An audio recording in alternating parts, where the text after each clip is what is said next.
Thanks, Riaz. Good morning. We're 30 seconds away from 6:30. There's still no sign of two hikers on Cypress Mountain. They haven't been seen since they separated from their group on the Howe Sound Crest Trail last night.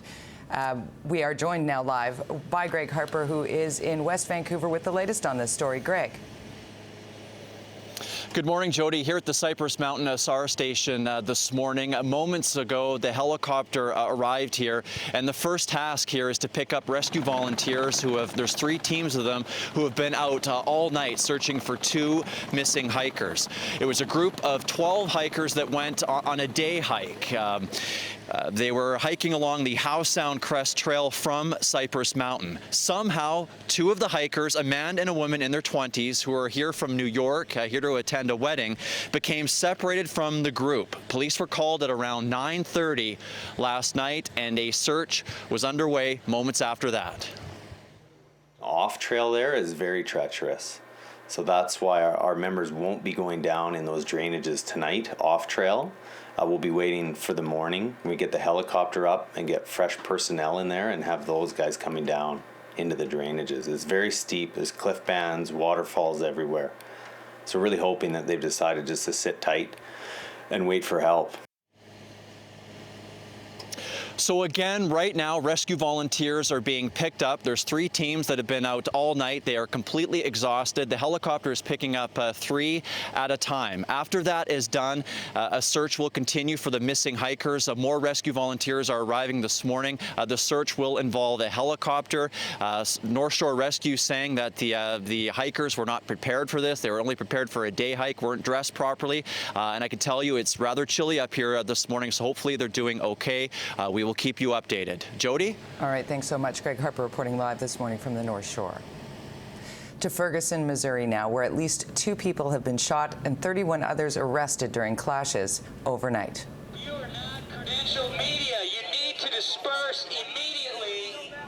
Police are blaming the violence on criminals, placing themselves in crowds of peaceful protesters. Protesters who have been rallying against the fatal police shooting of an unarmed black teen are now being asked to demonstrate during the day. Last night, police again used armored vehicles, tear gas, and flash grenades to push back crowds. Area of West Florence and Canfield, our officers came under heavy gunfire. Our officer confiscated 2 guns during a car stop near the media staging area. These are not acts of protesters, but acts of violent criminals. I think the whole point that we should be doing is making sure that we get the type of verdict that is needed at the end of this situation to ensure that the next situation, that officer will take as much time to think about doing that than this one did. And that's how you change it, because as of right now, we haven't really seen too many penalties for officers killing young black men. The Transportation Safety Board is set to release its final report into last summer's train disaster in Lac-Mégantic, Quebec today. The incident killed 47 people and spewed millions of liters of crude oil into the environment. The accident happened when a runaway train jumped the tracks and exploded. In May, Montreal, Maine, and Atlantic Railway and 3 of its employees were charged with 47 counts of criminal negligence, causing death. BC has launched 2 separate reviews into the Mount Polley mine disaster. A panel of 3 geotechnical experts will look into what caused the massive failure of the tailings dam. They'll report back with their findings by the end of January. The province has also ordered an independent third-party safety review of every tailings pond in BC. We spoke with the chair of the Cariboo Regional District, Al Richmond, just moments ago.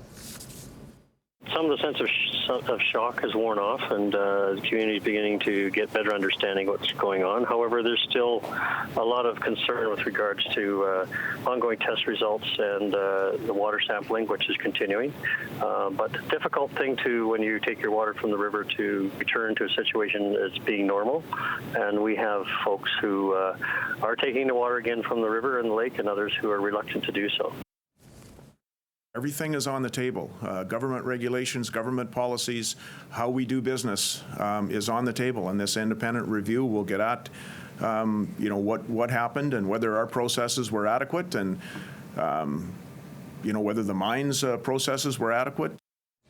The dam failure 2 weeks ago sent millions of cubic meters of water and sediment into Hazelton Creek, Polley Lake, and Quesnel Lake. Tests showed the spilled waste was not toxic to humans, but may harm aquatic life. The first calf of orphaned killer whale Springer finally has a name. The offspring of the only orca ever successfully rescued and reunited with its pod has been named Spirit. Suggestions for the name came from the public. Spirit Island on BC's Central Coast is close to where the calf was spotted. Springer first made headlines when she turned up sick and alone in Puget Sound near Seattle in 2002.